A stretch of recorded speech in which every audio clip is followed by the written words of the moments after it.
The Hitchhiker's Guide to the Galaxy is a wholly remarkable book. In fact, it is probably the most remarkable book ever to come out of the great publishing corporations of Ursa Minor.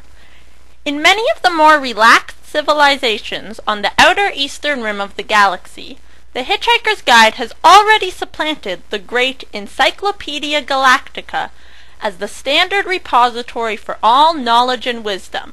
For though it contains many omissions and has much that is wildly inaccurate, it scores over the older, more pedestrian work in two important respects. First, it is slightly cheaper, and secondly, it has the words "Don't Panic" inscribed in large friendly letters on its cover.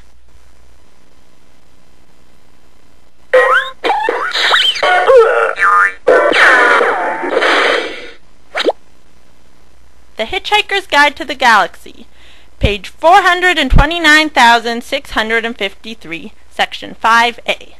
Entry: The question of life, the universe, and everything. There are many questions related to life in the universe. Some of the most popular are: why are people born? Why do people die? Is there a God? How much wood could a woodchuck chuck if a woodchuck could chuck wood? Throughout the history of the galaxy, civilizations have fought, wrestled, kickboxed, torn apart, and otherwise attacked these questions in their own ways, despite much suffering on the questions' part. For example, on the planet Ratius 6, the small rodent-like inhabitants spent their lives worshipping cheese. They believed it to be holy, Swiss cheese being the holiest, and their ultimate goal in life was to reach their moon, which just happened to resemble a large floating wheel of cheese. In their attempts to do this, they learned to operate tools with their claws, mastered physics and engineering, built a spacecraft, and reached their moon, only to realize that it was actually cheese, but it was moldy. The horrible stench caused them all to faint, and they died from a rare contagious disease spread by the mold spores. However, most incidences are not quite as morbid as this. Among the many cults and religions in the galaxy, two of the biggest are the cult of Organicus Chocolatl and the Church of the Flying Spaghetti Monster. The home planets of both these groups are now buried knee-deep in meatballs, for each side is convinced that the views of their god is right, and have been fighting for years over potato. Of course, not proving anything about potatoes, but only who has the bigger meatball cannons. Despite these wars, when looking around at the world, one is faced with the question: did God mess up when making creation? And, if he messed up so badly, why are we worshipping him anyways? Due to this conundrum, people have turned to other explanations of the universe. Some people say our lives are run by the movement of stars, planets, or unidentified flying objects that will one day abduct us and lead us to another universe.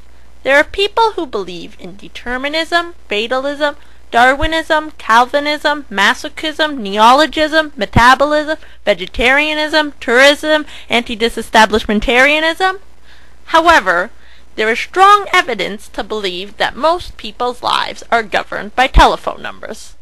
Although the evidence may have been manufactured by the phone companies themselves in an effort to sell more phone books.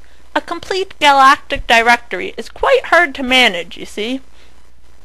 Another theory is that we are all made of energy or vibrations, leading to the use of pickup lines such as, "Why don't our resonant wavelengths get together and make some positive interference?"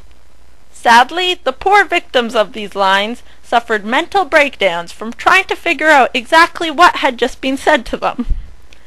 Then there are the proponents of chaos theory, which was developed as a response to the question, why does my room always seem to be messy, even right after I've cleaned it? According to one primitive ape-descended life form, all we are is dust in the wind.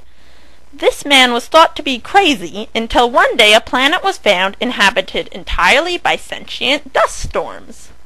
But the scientists and rational thinkers of the galaxy don't believe in any of this nonsense. They base their answers on scientific facts and real observable evidence. That way there's no more of this silly hosh-posh.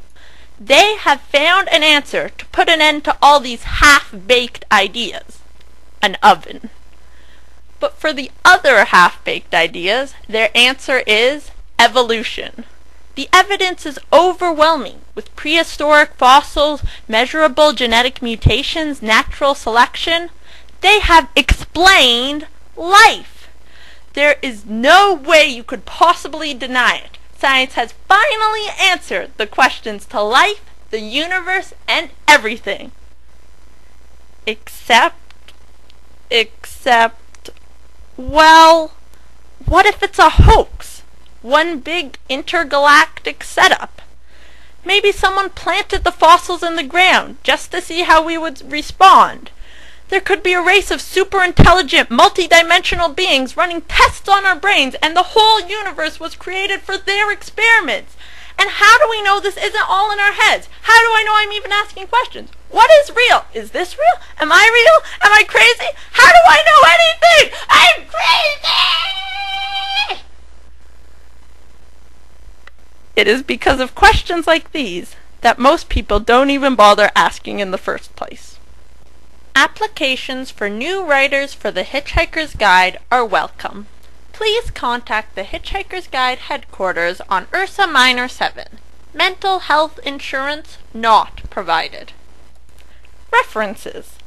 This article was on the question of life, the universe, and everything.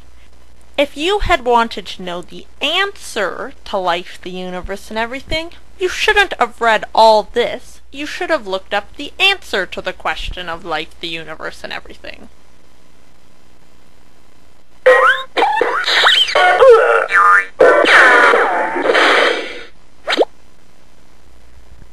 Page 289,453.